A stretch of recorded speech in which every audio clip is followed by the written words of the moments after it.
डोळे मिटा, ताट बसा. 3 वेळेला सामूहिक ओंकार.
श्रीमन्महागणाधिपतये नमः. श्री सरस्वत्यै नमः. श्री गुरुभ्यो नमः. यदा लंबोदरं हन्ति सतां प्रत्यूह संभवं तदा लंबे दयालंबं लंबोदरपदाम्बुजं. शारदा शारदाम्भोजवदना वदनाम्बुजे सर्वदा सर्वदास्माकं सन्निधिं सन्निधिं क्रिया. नमस्तस्मै भगवते नारदाय महात्मने कामक्रोध विहीनाय ऋषीणां प्रवराय च. गुरुर्ब्रह्मा गुरुर्विष्णु गुरुर्देवो महेश्वरः गुरुः साक्षात् परं ब्रह्म तस्मै श्री गुरवे नमः. जयांसा जनी जन्म नामार्थ झाला जयाने सदा वासनामात केला. जयांच्या मुखी सर्वदा नाम कीर्ती. नमस्कार त्या ब्रह्म चैतन्य मूर्ती. शुकासारिखे पूर्ण वैराग्य शासे वसिष्ठा परी ज्ञान योगेश्वरासे.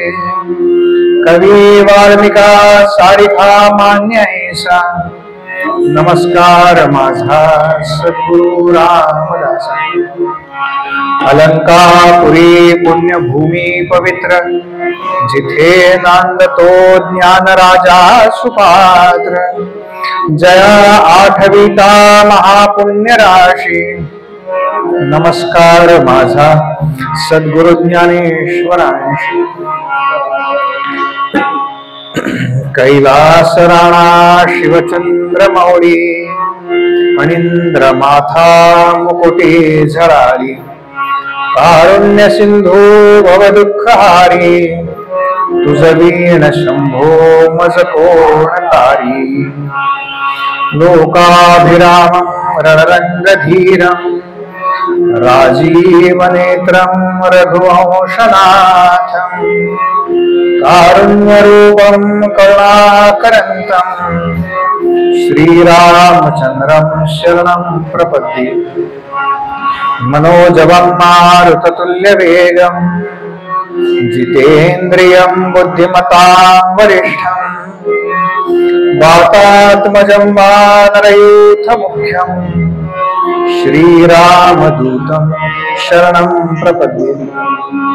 पूजन्तं राम रामेति मधुरं मधुराक्षरम् आरुह्य कविता शाखा वन्दे वाल्मीकि कोकिलम्.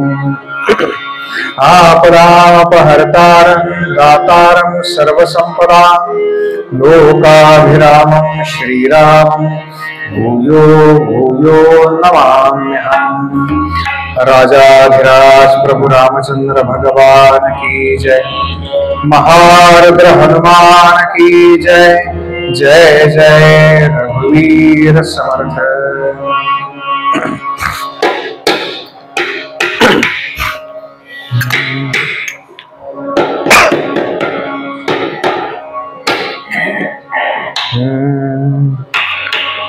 रघुपति राघव राजा राम पतित पावन सीताराम। रघुपति राघव राजा राम पतित पावन। रघुपति राघव राजा राम पतित पावन सीताराम।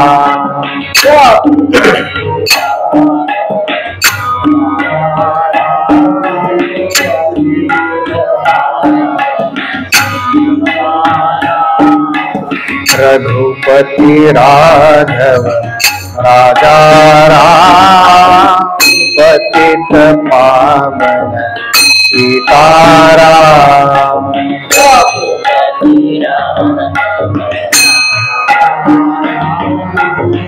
तबला छान आहे, त्याच बरं वाटतंय. तबला छान आहे.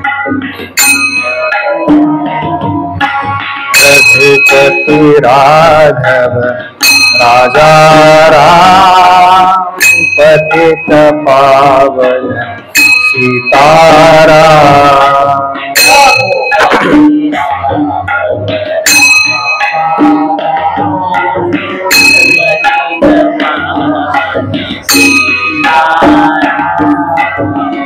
रघुपति राघव राजा राम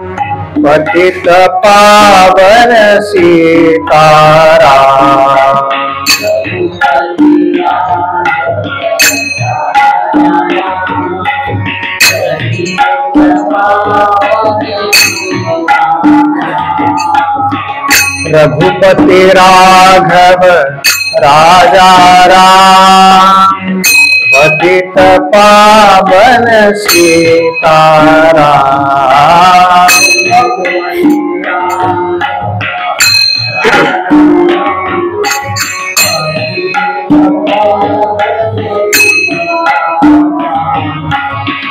रघुपति राघव राजा राम पतित पावन सीताराम।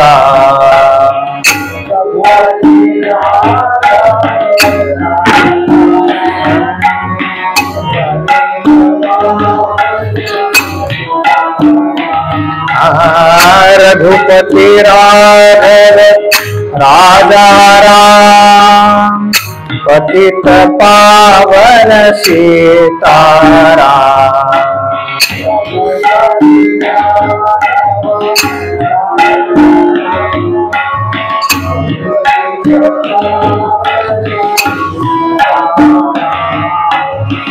रघुपति राघव राजा राम पतित पावन सीताराम।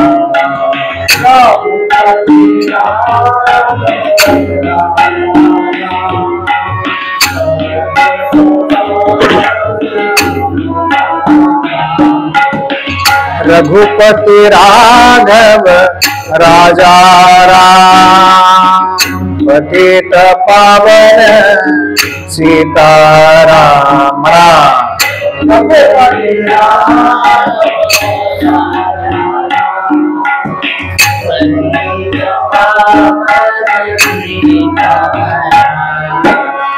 रघुपति राघव राजा राम पतित पावन सीताराम। रघुपति राघव राजा राम पतित पावन सीताराम। राम रघुपति राघव राजा राम पतित पावन सीताराम रघुपति राघव राजा पतित पावन सीताराम रघुपति राघव राजा राम पतित पावन सीताराम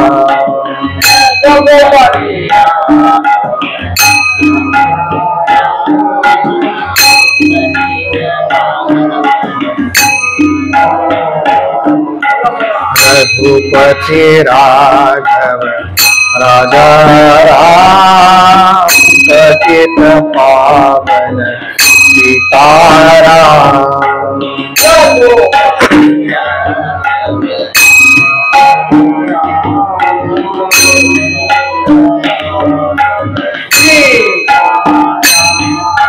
रघुपति राघव राजा राम पतित पावन सीताराम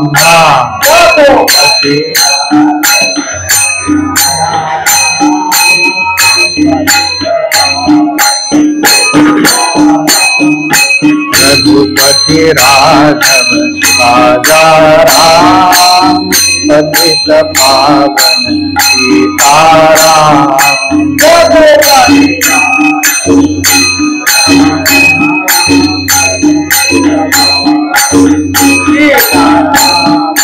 रघुपति राघव राजा राम पतित पावन सीताराम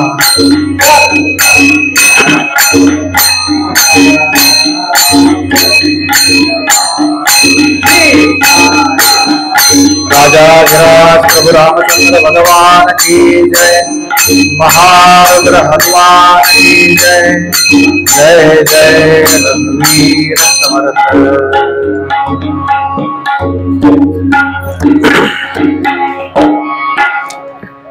अनेन प्रियतां देवो भगवान् जानकीपतिः श्रीरामचंद्र पूर्वेषाम् अस्माकं कुलदैवतम् श्रोता वक्ता श्रीराम समर्थ। जय जय रघुवीर समर्थ। जय जय रघुवीर समर्थ। जय जय रघुवीर समर्थ।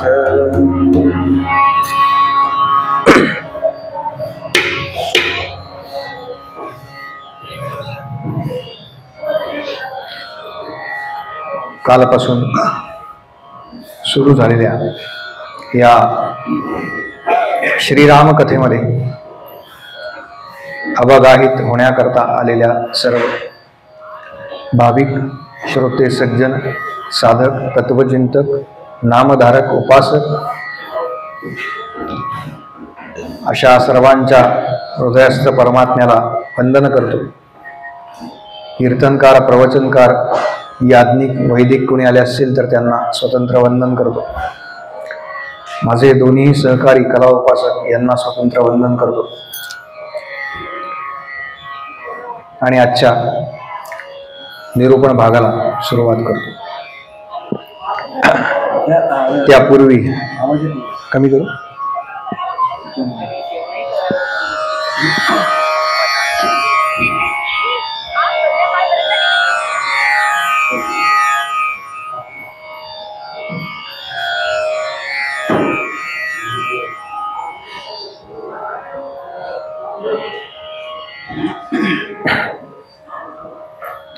तानपुरा चालू होता आणि काहीतरी बटन दाबलं गेलं तर दुसरंच काहीतरी चालू होतं, त्यांना बरोबर आवाज आला। साथीदारांनी सावध असलं पाहिजे ना, त्याचं लक्षण आहे।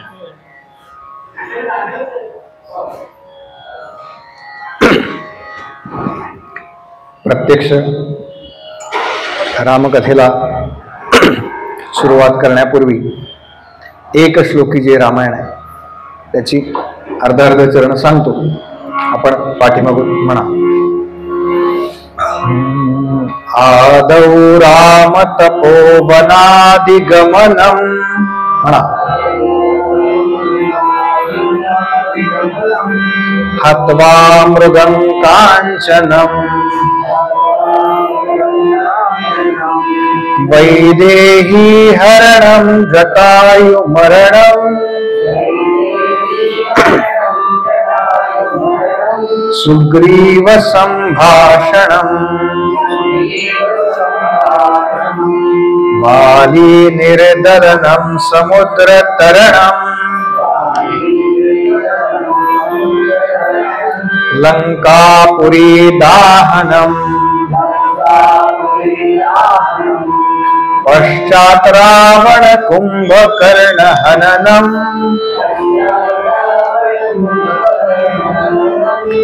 एतद्धि रामायणम्। राजाधिराज प्रभु रामचंद्र भगवान की जय। महारुद्र हनुमान की जय। जय जय रघुवीर समर्थ। काल आपण बघितलं की मुळात ही जी रामायणाची सुरुवात आहे किंवा प्रभू रामचंद्र हा जो अवतार आहे तो ब्रह्मदेवांपासून कितवा ही वंशावळी साधारण आपण बघितली आणि त्यानंतर या नामावलीमध्ये जे राजे होऊन गेले त्यातल्या रघुराजाची कथा आपण बघितली।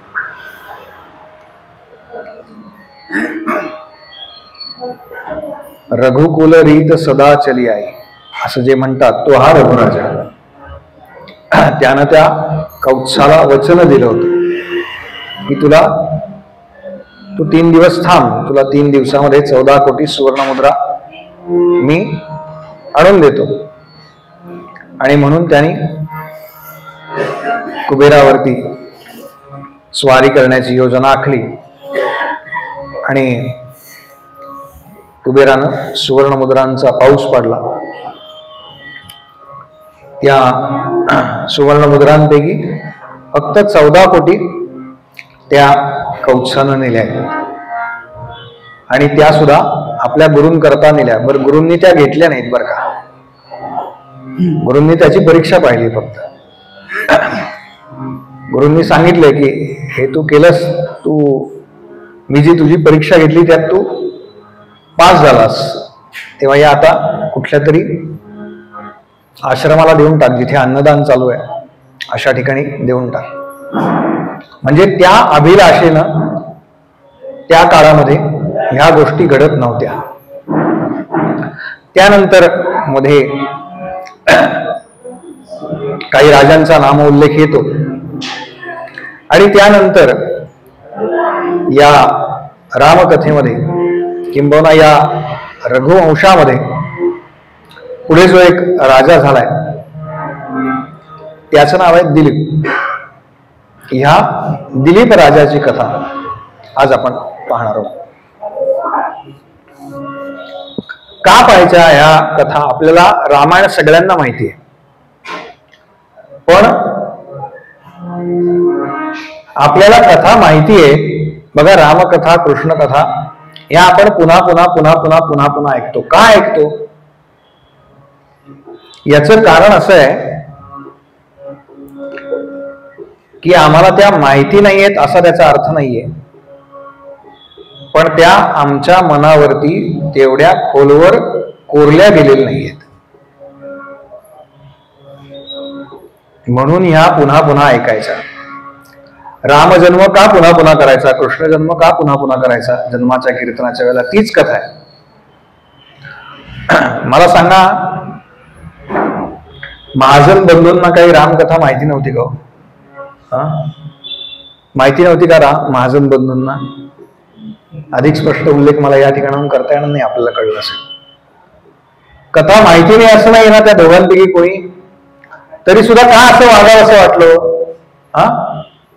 याचं कारण मन आहे बरं का, ते मन आहे। आणि म्हणून मनाला पुन्हा पुन्हा चांगल्या कथा एवढ्या करता ऐकवायच्या की आम्ही त्या चांगल्या मार्गावरती राहिलो पाहिजे. हा जो दिलीप राजा आहे तो सुद्धा रघुराजाप्रमाणे अत्यंत पराक्रमी आहे, अत्यंत धर्मात्मा आहे असा उल्लेख होतो. आणि असं सांगतात की लौकिकातलं एकही सुख असं नाही जे या दिलीप राजापाशी नाही, त्याच्या चरणाशी सुख लोळण घेते असा उल्लेख आहे. असं असलं तरी सुद्धा समर्थ म्हणाले, जगी सर्व सुखी असा कोण आहे. सगळी सुख असली तरी सुद्धा काहीतरी एक असतं ना हो. म्हणजे आपल्याकडे असतं की नाही, आपण म्हणतो ना बऱ्याच वेळा सगळं छान चाललंय हो, पण असे पण आहे ना ते फार फार त्रासदायक असतात बरं का ते पण. माझ्या अनेक ठिकाणी कथा होतात ना, भागवत कथा, तर अनेक मातृवर्ग भेटायला होतो बरं का. ते म्हणतात बुवा छान चाललंय बरं का सगळं, सगळं छान चाललंय, एकच दुःख आहे की मुलगा अमेरिकेत आहे, जवळ नाही. बरं का, दुःख काय, सगळं छान चाललंय पण काय, तर मुलं माझ्या जवळ नाही. हे आहेच बरं का, काही ना काहीतरी पण प्रत्येकाला असं. आणि असंच एक शल्य या दिलीप राजाला होतं. ते म्हणजे ह्या दिलीप राजाला संतान नव्हतं.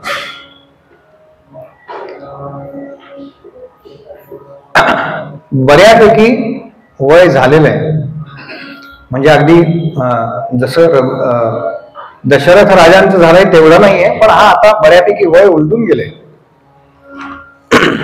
आणि तो विचार करतोय की मी राजा असताना कधीही अनितीनं वागलेलो नाहीये.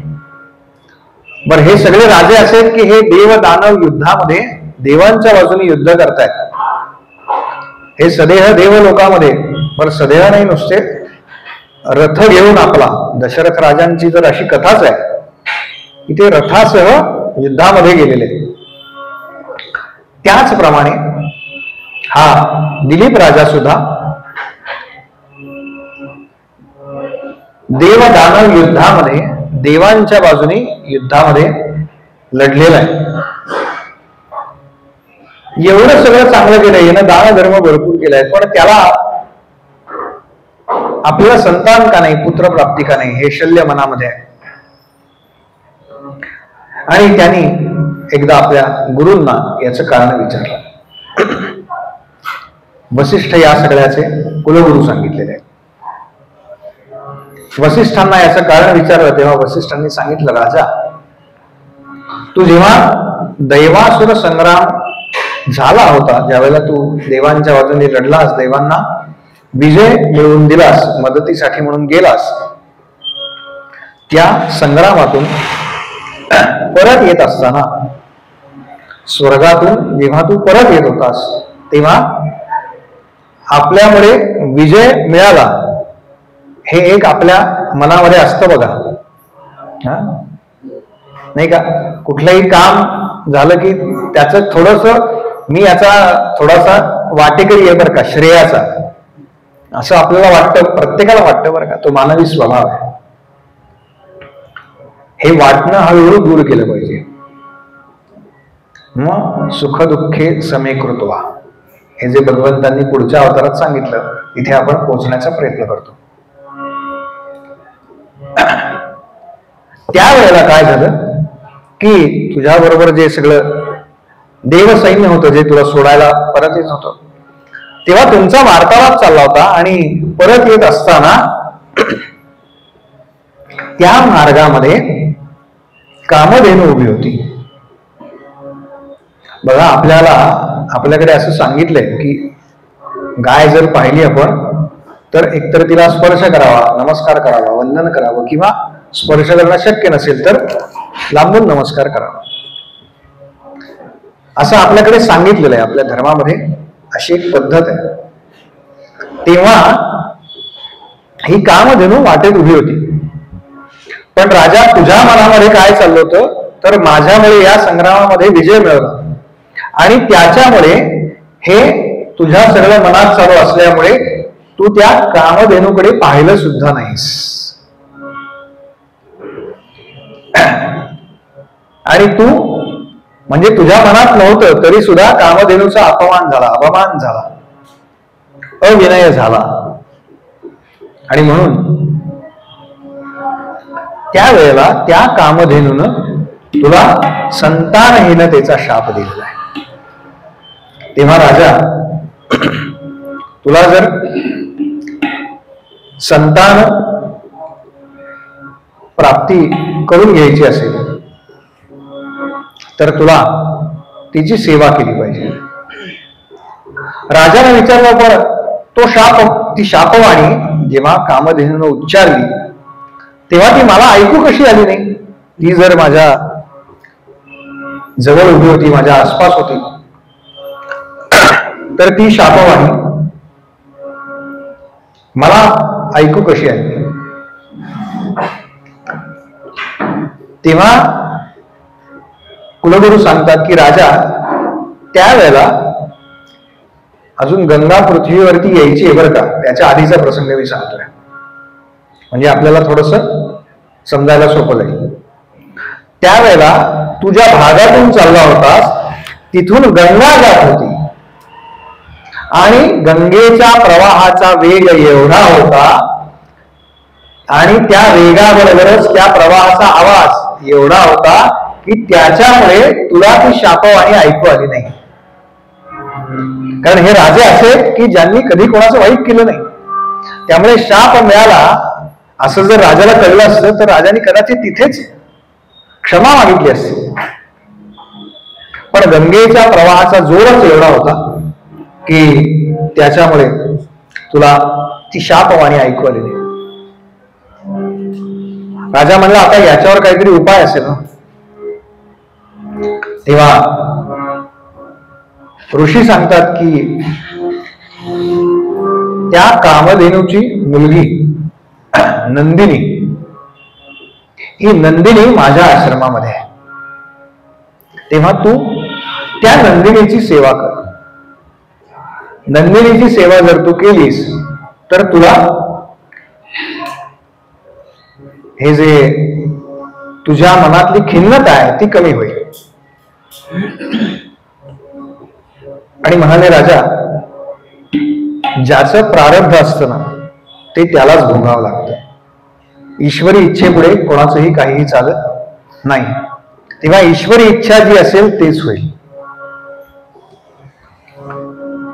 आणि असं सांगतात की या दिलीप राजानं आपल्या राजवाड्याचा त्याग केला आणि पत्नीसह तो आता ह्या ऋषींच्या आश्रमामध्ये येऊन त्या नंदिनीच्या सेवेमध्ये रुजू झालाय. बर, कशी चालली सेवा? म्हणजे असा उल्लेख आहे की ज्या वेळेला हा त्या नंदिनीच्या गोठ्यातच झोपतोय, ज्या वेळेला नंदिनी उभी राहतीये त्यावेळेला हा राजा उभा आहे, ज्या वेळेला ती बसते त्यावेळेला हा खाली बसतो, तेवढाच वेळ विश्रांती घेतो. हिला वैरण टाकली, चारा टाकला की तिचं जेवढा वेळ ती खातीये तेवढ्या मधल्या वेळेतच हा अन्नभक्षण करतोय. ती जेव्हा पाण्याला तोंड लावेल तेव्हाच हा जलप्राशन करतोय. अशी सेवा चालली आहे आणि सतत तिच्या पाठीमागे, सतत तिला काय हवं नको ते बघतोय. काही ठिकाणी असा उल्लेख आहे की 12 वर्ष अशी त्यांनी सेवा केली. काही ठिकाणी 6 महिने सेवा केली असा उल्लेख आहे. कालामध्ये अनेक ग्रंथांमध्ये, टीका ग्रंथांमध्ये फरक आहे. असं सांगतात की ती नंदिनी जेवढा वेळ झोपणार आहे तेवढाच वेळ झोपतोय. बरं, तिच्यापेक्षा अधिक काळ निद्रा लागू नये म्हणून हा उभ्या उभ्या झोपतोय असा पण उल्लेख आहे काही ठिकाणी. म्हणजे आडवा झाला आणि जास्त वेळ झोप लागली तर तसं होऊ नये म्हणून उभ्या उभ्या झोपायचं. म्हणजे तिच्या गळ्यातला घुंगरांचा आवाज झाला की लगेच आपल्याला जाग येईल. सकाळी उठल्यानंतर तिचं दोहन करायचं. तिचं जे दूध आहे ते आधी तिच्या बछड्यांकरताय, पाडसांकरताय, गाईच्या वासरांकरताय. त्यानंतर दोहन आहे ते गुरूंना नेऊन द्यायचं आणि त्यातलं काही आपल्याला प्रसाद म्हणून मिळालं तर भक्षण करायचं. त्यातलंच अर्ध आपल्या पत्नीला द्यायचं. यानं बाकी काहीही खाल्लेलं नाही असा उल्लेख आहे. त्या गोमातेचं दूध केवळ यांनी जी काही 12 वर्ष किंवा 21 वर्ष किंवा 6 महिने एवढंच फक्त त्यांनी प्राशन केलंय, बाकी कोणतंही अन्नभक्षण केलेलं नाही असा उल्लेख आहे. तिला चरायला म्हणून घेऊन जायचं आणि तिच्या मागे संपूर्ण दिवसभर फिरायचं आणि संध्याकाळी पुन्हा परत यायचं असा याचा दिनक्रम चाललेला आहे. जवळजवळ 12 वर्ष हा कालावधी लोटला असा उल्लेख आहे. आणि एक दिवस राजा या नंदिनीला चरायला घेऊन जंगलामध्ये गेला. जंगलामध्ये गेला बरं तिच्या रक्षणाकरता, म्हणजे तिच्यावरती काही हल्ला होऊ नये याच्याकरता त्याच्याकडे धनुष्यबाण सज्ज आहे. रघुवंशाचं धनुष्यबाण हे जे आहे ना हे व्यवच्छेदक लक्षण आहे असं सांगितलं बरं का गोविंददेव गिरीजींनी. म्हणजे अयोध्येला आत्ता जी राममूर्ती आहे ना ते रामलल्ला साधारण 5-6 वर्षाचे सुकुमार आहे, पण हातामध्ये धनुष्यबाण आहे. याचं कारण म्हणाले की एक वेळेस प्रभू रामचंद्र लक्ष्मणांशिवाय असतील, भरतांशिवाय असतील, इतर सीता मातोश्रींशिवाय असतील म्हणाले, पण धनुष्यबाण हातात घेतला नाही असे रामचंद्रच नाही म्हणाले. मर्यादा पुरुषोत्तम आहेत ना, सांभाळलं पाहिजे ना त्यांना हे सगळं, म्हणून त्या रामलल्लांच्या हातामध्ये धनुष्यबाण आहे बरं का. या दिलीप राजाच्या हातामध्ये सुद्धा धनुष्यबाण अखंड आहे. आता आपण जसे सिरियल्स मध्ये धनुष्यबाण बघतो ना तसे नसतात बरं का. ते धनुष्य म्हणजे ती काठी असते, त्याच्या एका टोकाला धनुष्याची प्रत्यंचा बांधलेली असते.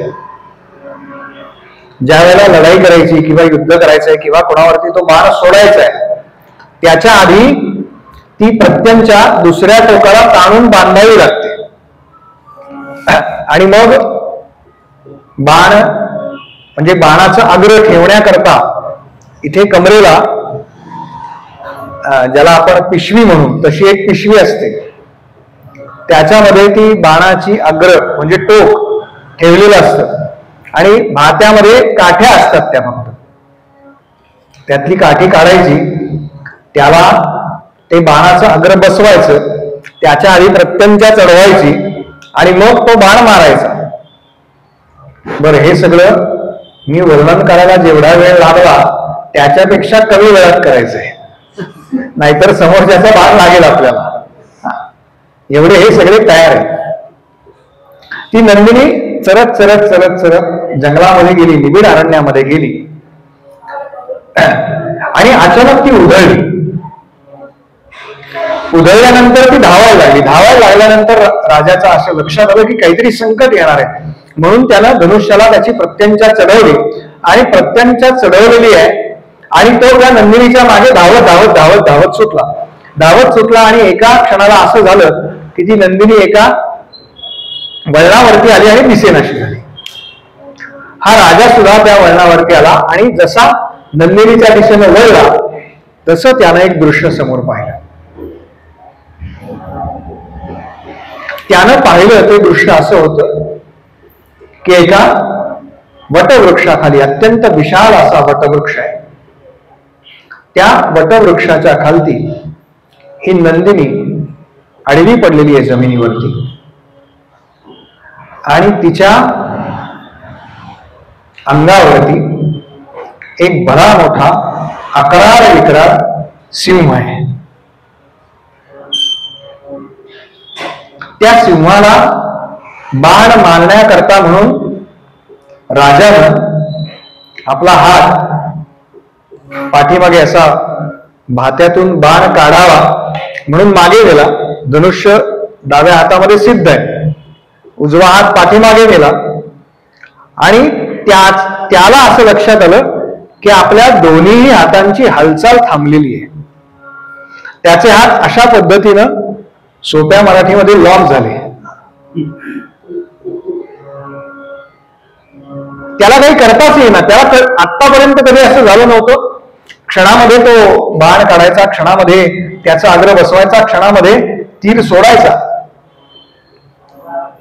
पण त्याच्या असं लक्षात आलं की हा सिंह कोणी सामान्य नाही. अशाच परिस्थितीमध्ये आहे राजा. आणि त्या सिंहाला तो म्हणाला की सिंहराज तुम्ही त्या गाईला सोडा. तेव्हा असं सांगतात की तो सिंह जो आहे तो मनुष्यवाणी बोलायला लागला. त्यानं सांगितलं राजा मी हिला सोडणार नाही. याचं कारण असं आहे, हा वृक्ष कुठला आहे माहितीये का तुला? हा वृक्ष हा साधा सुद्धा वृक्ष नाही.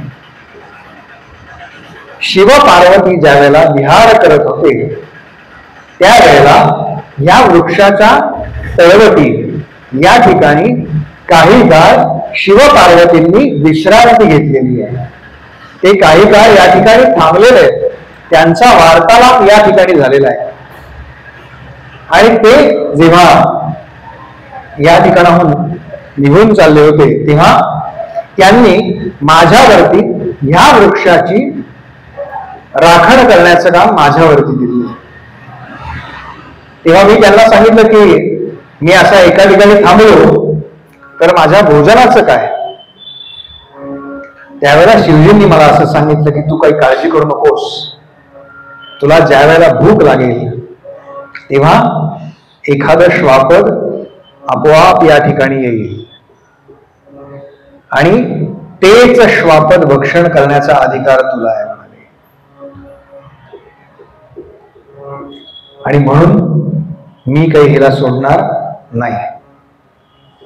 याचं कारण मला शिवजींनी ते खाण्याकरता परवानगी दिलेली आहे.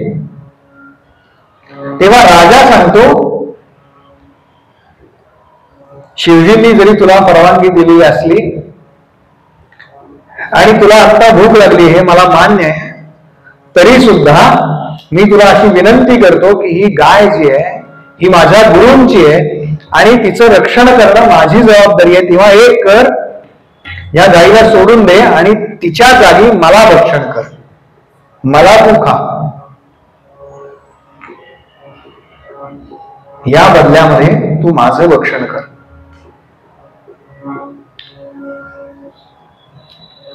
तो शिव म्हणतो दिलीप राजाला, महाराज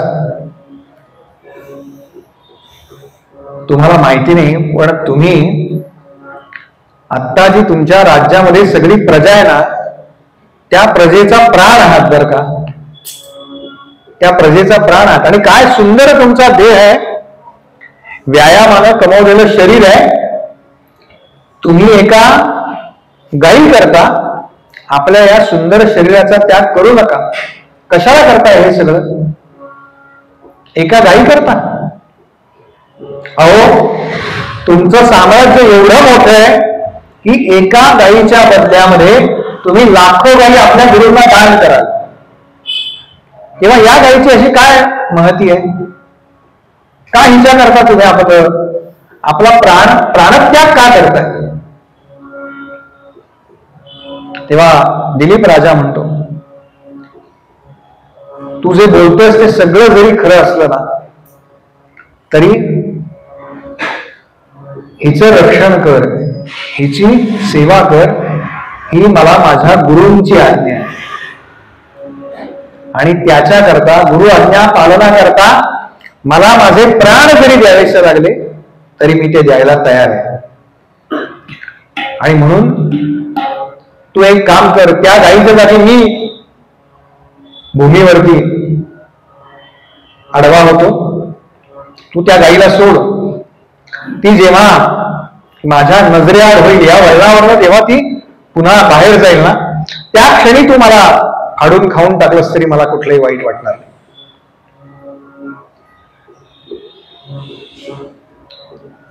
तो सिंहच होता.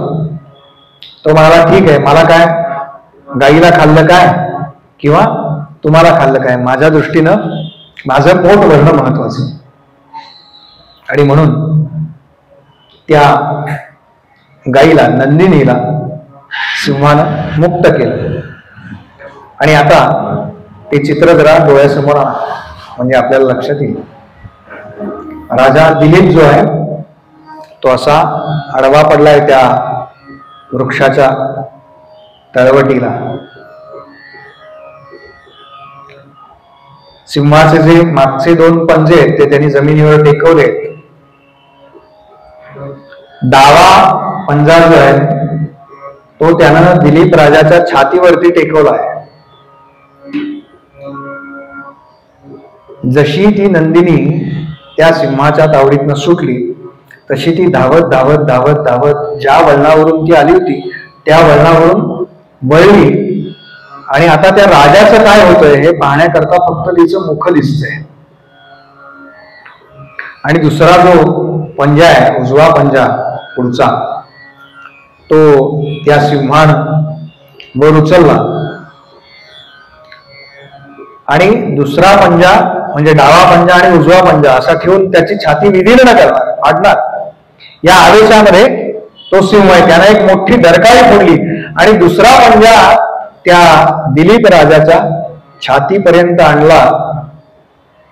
आणि क्षणार्धामध्ये ते सगळं दृश्य गायब झालं. तो वृक्ष तसाच आहे. नंदिनी जी भक्ती आहे ती तशीच आहे. पण तो जो सिंह होता ना तो गायब झाला. आणि त्या सिंहाच्या ठिकाणी कामधेनू प्रगट झाली. कामधेनूनं राजाला सांगितलं की राजा, स्वर्गामध्ये ज्या वेळेला तू युद्ध करून विजय मिळवून परत चालला होतास तेव्हा मीच उभे होते. आणि ही सगळी जी माया, या मायेची रचना कोणी केली तर ही मी केली.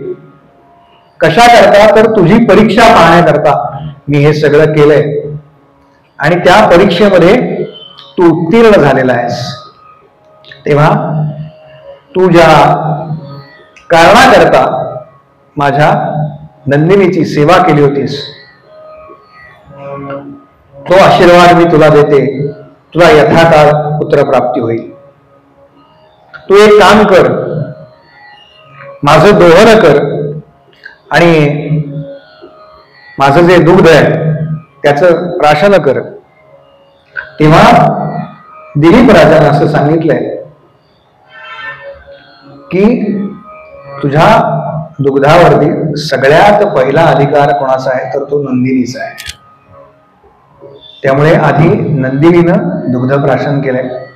त्यानंतर राजानं तिचं दोहन केलंय, तिचं दूध काढलं आणि ते आपल्या गुरूंच्या आश्रमात दिलेलं आहे. वसिष्ठांना हा सगळा प्रकार माहिती होता काय घडला तो. त्यांनी त्यातलं काही प्रसाद म्हणून ठेवून घेतलं आणि बाकीचं जे सगळं दुग्ध आहे ते प्रसाद म्हणून दिलीप राजाला आणि त्याच्या पत्नीला दिलं. यथाकाळ त्यांना पुत्र झाला. अशी ह्या दिलीप राजाची कथा. ह्या दिलीप राजाच्या पुढच्या पिढ्यांमध्ये जे सगळे राजे झाले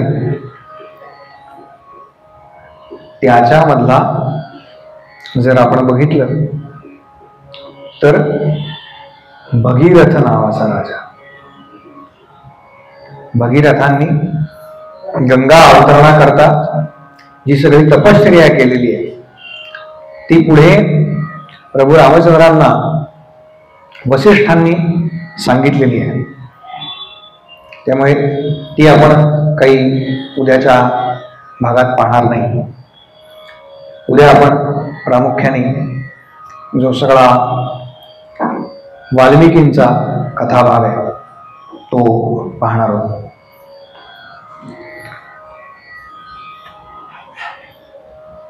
त्या मूळ वाल्मिकी रामायणाकडे जाण्यापूर्वी रामायणावरती काय काय साहित्य उपलब्ध आहे एवढं फक्त आपल्याला सांगतो. म्हणजे ज्यांना असं वाटतंय की मला थोडस रामायणाचा अभ्यास करायचा आहे नाही का, तर त्यांच्याकरता काय काय उपलब्ध आहे हे एकदा कळलं, कोणकोणती गाईड आहेत हे एकदा कळलं की परीक्षेचा अभ्यास सोपा होतो. म्हणून फक्त सांगतो. मूळ वाल्मिकी रामायण 24,000 श्लोकांचं उपलब्ध आहे. मराठीमध्ये किती रामायणाचं साहित्य तेही सांगतो, मराठी आणि संस्कृत मध्ये, काळजी करू नका. याच्यानंतर हिंदी भाषेमध्ये जे प्रामुख्याने ज्या कथा चालतात ते रामचरितमानस अर्थात तुलसी रामायण, तेही आपण याच्या बरोबरीनं 1-2 दिवसांनी पाहणार आहोत. कारण त्याच्यामध्ये फार वेगळ्या पद्धतीनं हे सगळं मांडलेलं आहे. त्याच्यामध्ये 4 वेगवेगळ्या ठिकाणी रामकथा चालली असा उल्लेख आहे. 4 वेगवेगळे घाट आहेत. ते घाट कोणकोणते आहेत ते आपण 1-2 दिवसामध्ये छान फिरून येणार आहोत. त्याच्यानंतर कंब रामायण आहे, भावार्थ रामायण आहे. नाथांनी जे लिहिलंय, म्हणजे नाथांनी दोन्ही म्हणजे रामकथेवरही लिहिलंय आणि कृष्णकथेवरही लिहिलंय. आणि त्यातल्या त्यात म्हणजे समर्थ नाथ हे अलीकडचे बरं का. म्हणजे सोपं जर काही वाटत असेल ना, किंवा सोपं वाचावं असं काही वाटत असेल ना, तर समर्थांचं वाङ्मय किंवा नाथांचं वाङ्मय इथनं सुरुवात करा. म्हणजे ते जर सोपं वाटायला लागलं तर आपल्याला कळेल काय आहे. आणि ज्यांना ते सोपं वाटतंय अशांनी एकदा मला येऊन भेटा. फार अवघड आहे बरं का नाथांचं वाङ्मय, आपल्याला वाटतं तेवढं सोपं नाहीये. समर्थांनी सुद्धा रामायणातल्या काही कांडांवरती लिहिलेलं आहे. अध्यात्म रामायण आहे, आनंद रामायण आहे, बृहद धर्म पुराणामध्ये असा उल्लेख आहे की व्यासांनी श्रीमद भागवताची रचना करण्यापूर्वी, म्हणजे नारदांनी त्यांना चतुश्लोकी भागवत सांगितलं आणि आता तुम्ही याचा विस्तार करा हे सांगितलं, त्याच्यापूर्वी तुम्ही रामायणाचा पाठ करा असं सांगितलं. म्हणून व्यासांनी सुद्धा रामायणाचं पठण केलं असा उल्लेख आहे. त्यामुळे अनेक ठिकाणी उत्तर प्रदेशामध्ये जेव्हा श्रीमद भागवत कथा होते त्याच्या आधी रामपाठ करण्याची पद्धत आहे, ती या सगळ्यामुळे रूढ झालेली असावी. मोरोपंत म्हणून कवी होऊन गेली. त्या मोरोपंतांची 108 रामायण आहेत असं सांगतात. म्हणजे कथा तीच आहे, 108 वेगवेगळ्या प्रकारांमध्ये त्यांनी ती लिहिलेली आहे. त्यातलं एक आहे निरोष्ठ रामायण. निरोष्ठ म्हणजे ओष्ठव्य शब्द जे आहे, म्हणजे प, फ, ब, भ आणि म यांचा वापर न करता मोरोपंतांनी रामायण लिहिलेलं आहे. मग राम या शब्दामध्येच म येतो नाही का. मग ते कसं लिहिलं असेल तर त्याचं नाव बदललंय त्यांनी, रघुकुलचरित असं नाव आहे त्याचं. स्तोत्र रामायण एक आहे ज्याच्यामध्ये स्तोत्र रूपानं संपूर्ण रामचरित्र लिहिलेलं आहे. 7 कांडामध्ये ते आहे. पहिल्या कांडामध्ये म्हणजे त्यातले जर श्लोक आपण वाचायला सुरुवात केली तर पहिलं उभं अक्षर, एकाखाली एक श्लोक लिहिले, त्यातलं पहिलं अक्षर श्री दुसऱ्या श्लोकातलं परत पहिलं अक्षर रा, तिसऱ्या श्लोकातलं पहिलं अक्षर म, असं उभं श्रीराम जय राम जय जय राम अशी पुन्हा रचना आहे. दुसऱ्या कांडामध्ये दुसरं अक्षर श्रीराम जय राम जय जय राम, तिसऱ्या कांडामध्ये तिसरं अक्षर श्रीराम जय राम जय जय राम. हे मी स्वतः डोळ्यांनी पाहिलेलं आहे. म्हणजे कुठल्या तरी रामकथेत सांगायचं म्हणजे ऐकायचं आणि ते सांगायचं असं नाही. हे स्वतः मी पाहिलेलं आहे. अगदीच जर कोणी जिज्ञासू असेल तर नारद मंदिराच्या वाचनालयामध्ये ते उपलब्ध आहे. नुकतंच मी ते पाहिलेलं आहे म्हणून मी ठामपणे सांगतो एवढ्या. हे झालं मराठी किंवा संस्कृत मधलं. आता इतर भाषांमध्ये जे काही आहे त्याचा थोडासा मागोवा घेतो. तुम्ही म्हणाल पुन्हा हे कुठल्या रामायणात ऐकलंय का? तर अनेक रामकथांमध्ये मी हे ऐकलंय, पण तरी सुद्धा मी हे प्रत्यक्ष पाहिलेली रामायण आहे तेवढी फक्त लिहून काढलेली आहे. तुम्हाला जर पाहिजे असतील तर माझ्याकडे या सगळ्यांचे फोटो उपलब्ध आहेत, ते मी तुम्हाला दाखवू शकतो. किंवा ज्ञान प्रबोधिनीमध्ये जे त्यांचं वाचनालय तिथे तुम्हाला हे सगळे प्रकार पाहायला मिळतील. आपल्या सगळ्यांचं भाग्य आहे की ज्ञान प्रबोधिनी पुण्यामध्ये आहे, त्यात सदाशिव पेठेमध्ये आहे. काही गोष्टी सदाशिव पेठेमध्ये आहेत असं म्हटलं तरी माणसाला बरं वाटतं.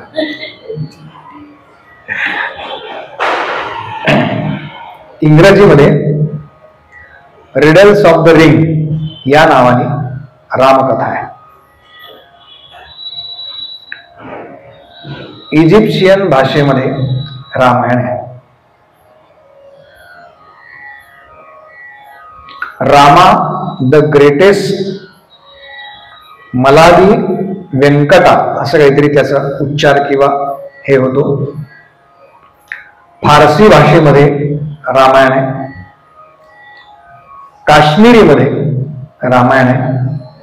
रोमन भाषेमध्ये सुद्धा रामकथा लिहिलेली आहे. बौद्ध संस्कृतीमध्ये सुद्धा राम आहेत बरं का. त्या बौद्ध म्हणजे तिबेटियन रामायण जे आहे त्याच्यामध्ये प्रभू रामचंद्र बौद्ध दाखवले आणि बौद्ध असलेले रामचंद्र रावणाबरोबर युद्ध करतायत. हा अजून पुढचा विलास आहे त्यातला ना. बुद्धांमध्ये म्हणजे बौद्ध जर आपण एकूण म्हणलं तर त्याच्यामध्ये हे असं युद्ध काही मान्य नाहीये, पण रामचंद्र बौद्ध दाखवलेत आणि ते युद्धविलास करतायत रावणांबरोबर हे दाखवलेलं आहे. श्रीलंकेची भाषा सिहेली आहे. त्या सिहेली भाषेमध्ये सुद्धा रामायण आहे. ते वाचता येणार नाही आपल्याला, लिपी वेगळी आहे, पण मी ते पाहिलेलं आहे. काशूर रामायण म्हणून एक आहे, ते कुठल्या भाषेतले माहिती नाही. रामायण अमर प्रकाश नावाने एक वेगळं रामायण आहे. इटालियन भाषेमध्ये रामायण आहे म्हणजे रामकथा आहे. तिबेटियन भाषेमध्ये आहे. लाओस की रामकथा म्हणून एक रामायण आहे. लाओसचं एक रामायण वेगळे. इंडोनेशियन रामायण आहे तिथल्या भाषेमध्ये. चित्र रामायण म्हणून आहे. मोरोपंतांची 108 आपण बघितली. कंबोडियन थाई याच्यामध्ये काकविन रामायण म्हणून आहे. आणि भारत पाकिस्तान ज्या वेळेला 47 साली 2 स्वतंत्र झाले त्यावेळेला हे पाकिस्तान सरकारच्या वेबसाईट वरती ऑथोराइज पब्लिश झालेलं आहे बरं. माझ्या मनाचं काही नाही. तर त्यांचे जे कोण कवी आहेत त्या काळचे, तर त्यांनी त्यांच्या 2 कविता आहेत त्या साहित्यांपैकी त्यातली एक कविता प्रभू रामचंद्रांवरती आहे. म्हणजे पाकिस्तान सरकारनं सुद्धा या सगळ्यावरती काही प्रकाश टाकलाय. त्यांच्या साहित्यामध्ये सुद्धा रामचंद्रांचा उल्लेख आहे. जॅपनीज भाषेमध्ये रामायण आहे. अरबी भाषेमध्ये आहे. सिंधीमध्ये आहे. फ्रेंच मध्ये आहे. चीनी भाषेमध्ये सुद्धा रामायण आहे. ही सगळी पुस्तकं मी स्वतः पाहिलेली आहेत. त्याच्यामुळे एवढ्या सगळ्या भाषांमध्ये या रामायणाचा विस्तार झालेला आहे. जे रामायण आजपासून 17 लाख वर्षापूर्वी लिहिलं गेलं. काल आपण तो सगळा कालावधी बघितला. आणि या सगळ्यावरती ज्याला कळसाध्याय असं आपण म्हणून ते आपल्याकडे उपलब्ध असलेलं गदिमांचं गीत रामायण, ते सुद्धा म्हणजे मराठी भाषेचा ज्याला एका अर्थाने आता अभिजात भाषेचा दर्जा मिळालेला असल्यामुळे अभिमानाचा क्षण किंवा ज्यामुळे गर्वानं आपली छाती फुलून यावी असं गीत रामायण ते सुद्धा आहे. या वेगवेगळ्या रामायणांमध्ये काही कथाभागांमध्ये फरक आहे. मी काल सांगितलं. याचं कारण त्या संतांना त्या कथा जशा भावल्या तशा त्यांनी सांगण्याचा प्रयत्न केला. पण या सर्व रामायणांमध्ये काही गोष्टी ज्या कॉमन फॅक्टर आपण म्हणतो त्या म्हणजे प्रभू रामचंद्र वनवासाला गेले, हनुमंतांची त्यांची भेट झाली, प्रभू रामचंद्रांनी लंका दहन हा जो त्यातला विषय आहे तो, आणि प्रभू रामचंद्रांनी रावणाचा वध केला. काही नावं बदलत पण मुख्य जी गोष्ट ज्याला म्हणतात ती सगळ्या रामायणामध्ये आहे. आणि या सगळ्याचं सार काय आहे? रामकथा का ऐकायची, का श्रवण करायची, का पुन्हा पुन्हा त्याची पारायण करायची? तर प्रभू रामचंद्रांचे जे गुण आहेत, एकवचनी, एक पत्नी आणि एक बाणी, या गुणांचं दर्शन आम्हाला पुन्हा पुन्हा व्हावं याच्याकरता ही रामकथा ऐकायची. रामकथेची मुळात सुरुवात कुठे झाली?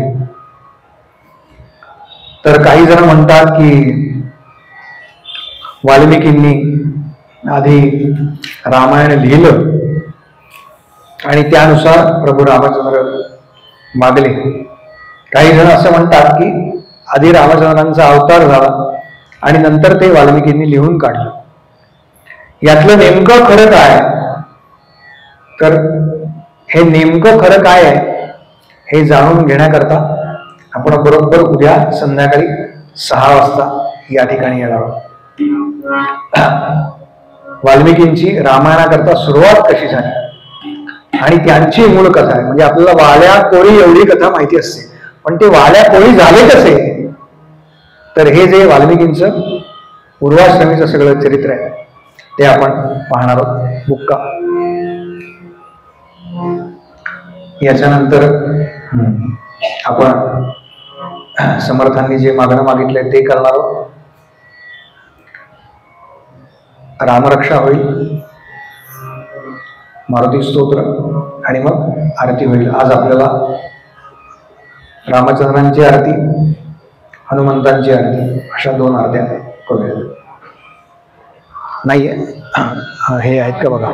हा बुक्का आणि निवेदन काय आपले दिवसाचं काय असतं ते, रोजचे स्मृतिदिन काय आहेत का विचारा. जयश्री ताई.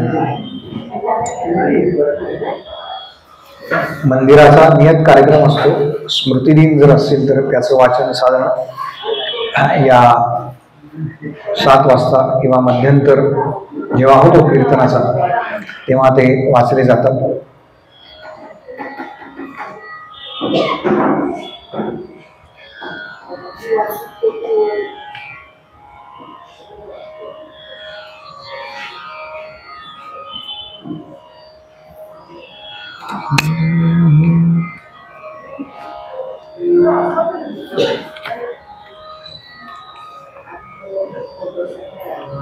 आहेत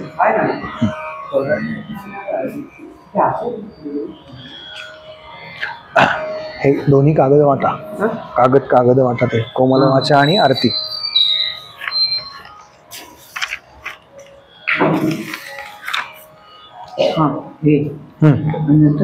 आरतीचाही वाटलं तरी चालेल, सलग घेऊ आपण. हो थोडा आहे तुला आणखी काढून ठेवायचं.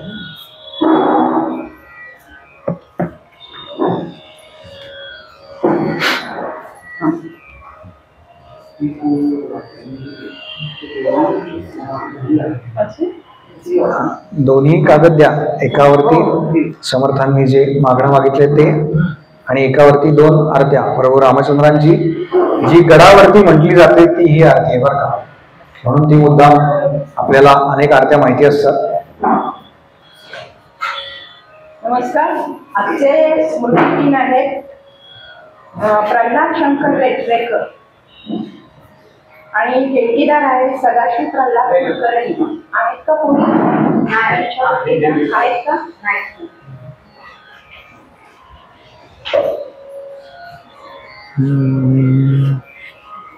देवर्षी नारद महाराज की जय.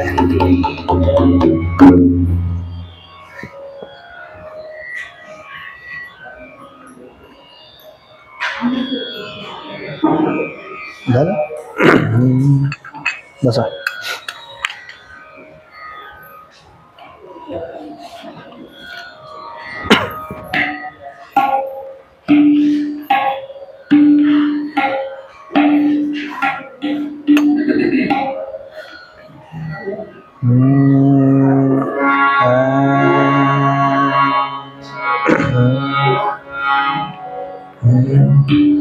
कोमल बाचा देना विमल करणी देना असंग ओळखी देना कला मज देना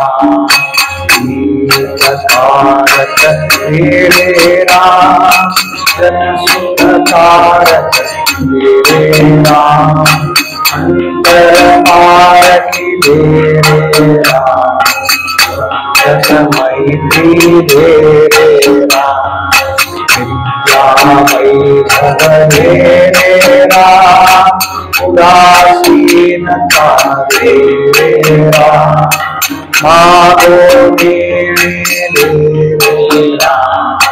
मगन करे देना तुझी आवडी देना दास म्हणे मज देना संगीत गायन देना आलाप गोरी देना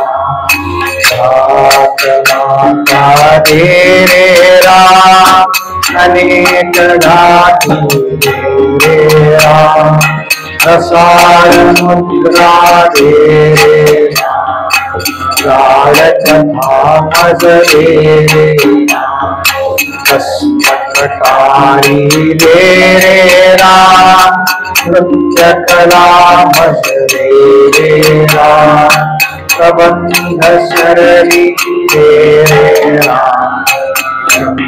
मनोहर देना सावध पण मज देना बहुत पानांतर देना दास मरे सद्गुणता उत्तम गुण मज देना पावन दिशा देना दीन दयाला देना अभेद भक्ति देना मणि वेदन देना सद्गुणता मज देना अर्थारोहण देना सज्जन संगति देना अलिप्तपण मज देना ब्रह्म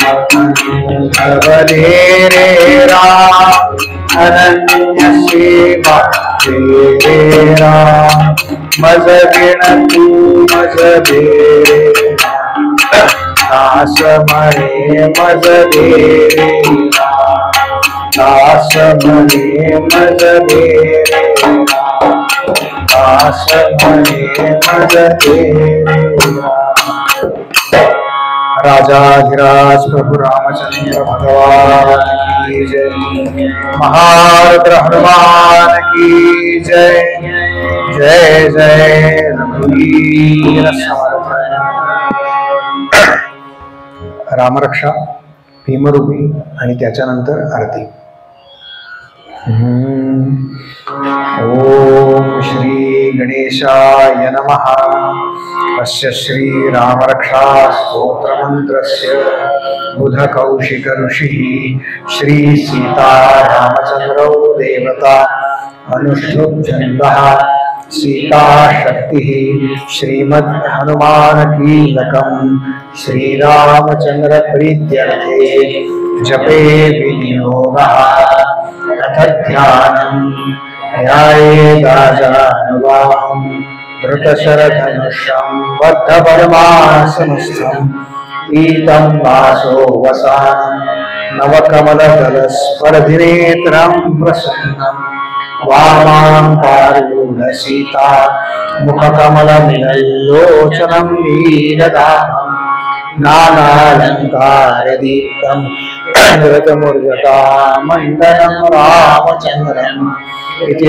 ध्यानम् रघुनाथस्य शतकोटिप्रविष्टम् एकैकमक्षरं पूषां महापातकनाशनम् ध्यात्वा नीलोत्पलश्यामं रामं राजीवलोचनम् जानकी लक्ष्मणोपेतं जटामुकुटमण्डितं सासीपूर्णधनुर्वाणं पाणिं भक्तं चरान्तकं स्वलीलया जगत्रातु माभिर्भूतमजन्यमिम् रामरक्षापथे प्राज्ञः पापविधिं सर्वकामदां शिरो मे राघवः पातु भालं दशरथात्मजः कौसल्येयो दृशो पातु विश्वामित्रप्रियश्रुतिः घ्राणं पातु मखत्राता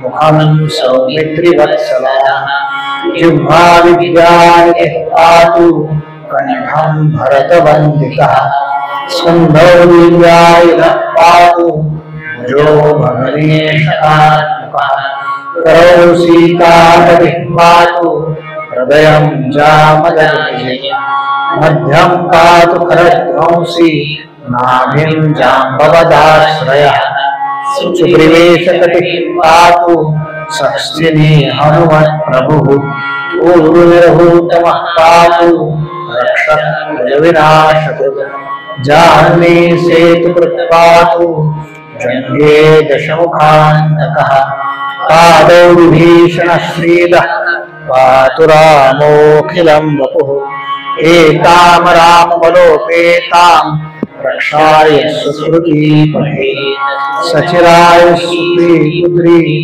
विजयी विनयी भवे आकारभूतलव्योम चारिणश्चर्मचारिणः न दृष्टमपि शक्तास्ते रक्षितं रामनामभिः रामेति रामभद्रेति रामचन्द्रेति वा स्मरन् नरो निलिप्यते पापैर्मुक्तिं च विन्दति जगज्जयित्रैकमन्त्रेण रामनाम्नाभिरक्षितम् कण्ठे धारयेत् तस्य रस्था सर्वसिद्धयः वज्रपञ्जरनामेदं यो रामं रोचं स्मरेत् अव्याहतात् सर्वत्र लभते जयमङ्गलम् आदिष्टवान् यथा स्वप्ने राम रक्षामि मां हरः तथा लिखित्वा प्रातः प्रबुद्धो बुधकौशिकः आरामकल्पवृक्षाणां विरामः सकलापदाः अविरामस्त्रिलोकानां राम श्रीमान शरप्रभु रूप संपन्नो सुकुमारो महाबलो पुंडरीक विशालाक्षो चिरकृष्णाजनाम्बरो परमूलाशिनो दान्तो तापसो ब्रह्मचारिणो पुत्रो दशरथस्यैतो भ्रातरौ रामलक्ष्मणौ शरण्यौ सर्वसत्त्वानां श्रेष्ठौ सर्वधर्मस्मृतां रक्षकुलनिहन्तारो त्रायेतानो रघुत्तमो आतसज्जधनुषा विशुश्रूषा रक्षया सुगनिसङ्गसङ्गिनौ रक्षणाय मम राम लक्ष्मण भद्रतः पति सदैव गच्छता सन्नद्धकवची खड्गी चापबाणधरो युवा गच्छन् मनोरथोऽस्माकं रामं पातु स लक्ष्मणः रामो दाशरथी शूरो लक्ष्मणानुचरो बली पातु सत्पुरुषः पूर्णं कौसल्येयो रघुत्तमः वेदान्तवेद्यो यतीशः पुराणपुरुषोत्तमः जानकी वल्लभ श्रीमान् प्रमेयपराक्रमः इत्येतानि जपे नित्यं मद्भक्तं श्रद्धयान्वितः अश्वमेधाधिकं पुण्यं सम्प्राप्नोति न संशयः रामं दुर्वादलश्यामं पद्माक्षं पीतवाससं स्तुवन्ति नामभिर्दिर्वै ते संसारिणो नरः रामं लक्ष्मणपूर्वजं रघुवरं सीतापतिं सुन्दरं काकुत्स्थं करुणार्णवं गुणनिधिं विप्रप्रियं धार्मिकं राजेन्द्रं सत्यसन्धं दशरथतनयं श्यामलं शान्तमूर्तिं वन्दे लोकाभिरामं रघुकुलतिलकं राघवं रावणारि रामाय रामभद्राय रामचन्द्राय वेदसे रघुनाथाय नाथाय सीताया पतये नमः श्रीराम राम रघुनन्दन राम राम श्रीराम राम भरतात्मज राम राम श्रीराम राम रणकरतस्य राम राम श्रीराम राम शरणं भव राम राम श्रीरामचन्द्र चरणो मनसा स्मरामि श्रीरामचन्द्र चरणो वचसा गृहामि श्रीरामचन्द्र चरणो शिरसा नमामि श्रीरामचन्द्र चरणो शरणं प्रपद्ये माता रामो मत्पिता रामचन्द्रः स्वामी रामो मत्सखा रामचन्द्रः सर्वस्वं मे रामचन्द्रो दयालु नान्यं जाने नैव जाने न जाने दक्षिणे लक्ष्मणो यस्य वामे तु जनकात्मजः पुरतो मारुतिर्यस्य तं वन्दे रघुनन्दनं लोकाभिरामं रणरङ्गधीरं राजीवनेत्रं रघुवंशनाथं कारुण्यरूपं करुणाकरन्तं श्रीरामचन्द्रं शरणं प्रपद्ये मनोजवं मारुततुल्यवेगं जितेन्द्रियं बुद्धिमतां वरिष्ठं वातात्मजं वानरयूथमुख्यं श्रीरामदूतं शरणं प्रपद्ये पूजन्तं राम रामेति मधुरं मधुराक्षरम् आरुह्य कविता शाखा वन्दे वाल्मीकिकोकिलम् आपदामपहर्तारं दातारं सर्वसम्पदां लोकाभिरामं श्रीरामं भूयो भूयो नमाम्यहम् अर्जनं भवबीजानां अर्जनं सुखसम्पदाम् अर्जनं यमदूतानां राम रामेति गर्जनं रामो राजमणिः सदा विजयते रामं रमेशं भजे रामेणाव्यता निशाचरचमो रामाय तस्मै नमः रामान्नास्ति परायणं परतरं सदा सोऽस्म्यहम् रामे चित्तलयः सदा भवतु मे भो राम मामुद्धरम् राम रामेति रामेति रमे रामे मनोरमे सहस्रनाम तत्तुल्यं राम नाम वरानने। इति श्री बुधकौशिक विरचितं श्रीराम रक्षा स्तोत्रं संपूर्णं। श्री सीता रामचंद्रार्पणमस्तु।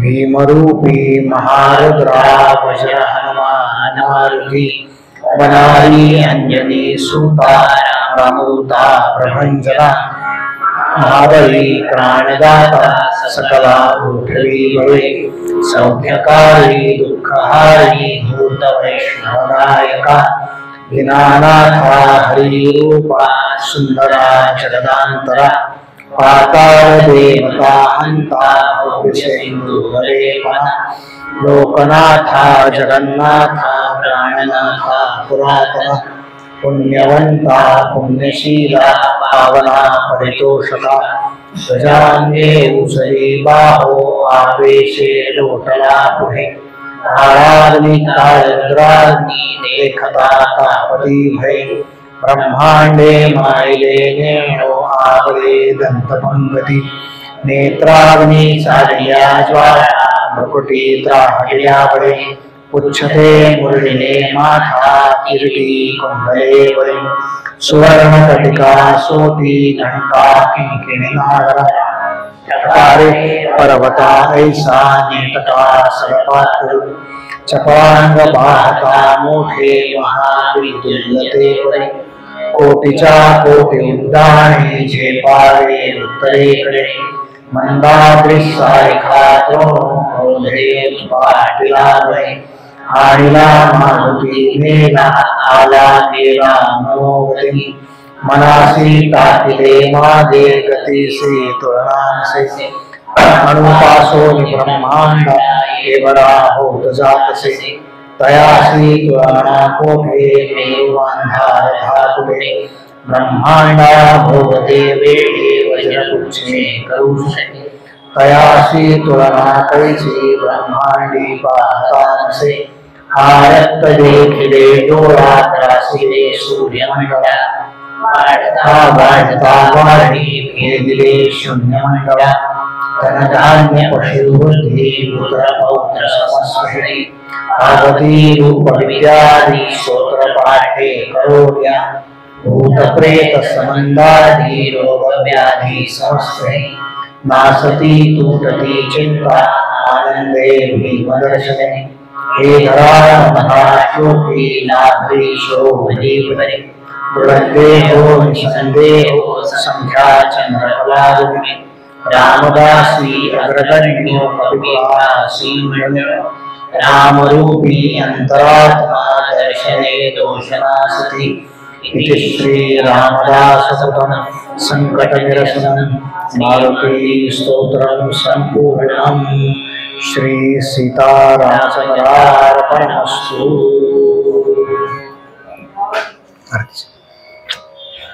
आरती।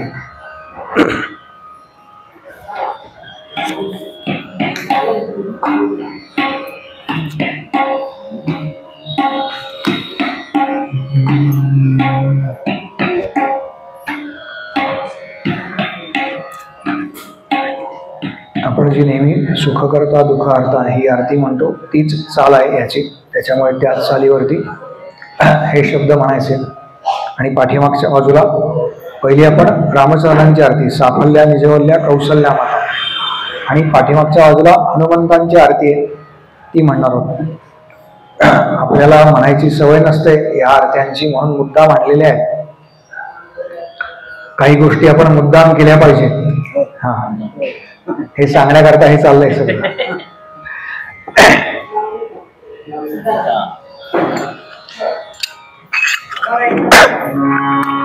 आरती करता बरं साकल्या निजबल्या कौशल्या माता अनन्या भूकन्या परिमान्य सीता खेचर वत्सर परिवर भरता निज भाता दशरथ नृपनायक गीता जय देव जय रघुकुल तिलका भारती ओवाळू त्रिभुवन नायका जय देव आचार्या गुरुवरी आचार्याचे फळ कविकुल मंडल खंडन संसार मूल सुरवर मुनिवर किन्नर जाती सकल धन्य तो निज दास प्रेमळ जय देव जय रघुकुल तिलका भारती ओवाळू त्रिभुवन नायका जय देव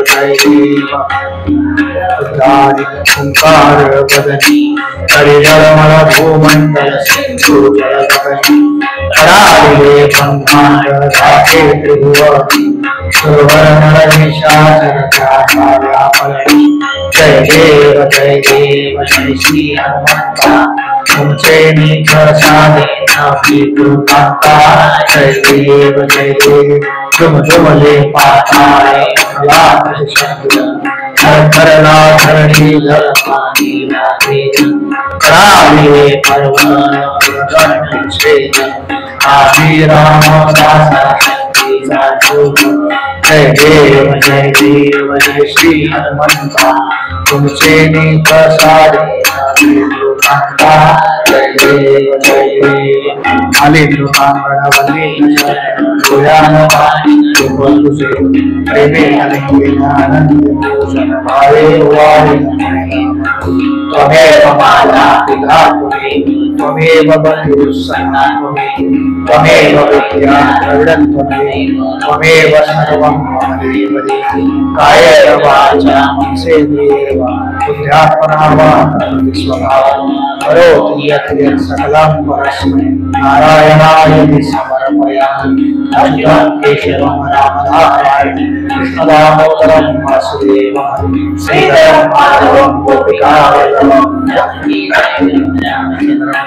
हरे राम राम राम हरे हरे हरे कृष्ण कृष्ण कृष्ण हरे हरे हरे राम राम राम हरे हरे हरे कृष्ण कृष्ण कृष्ण हरे हरे राजा विराज रामचंद्र भगवान की जय महारुद्र हनुमान की जय जय वीर समर्थ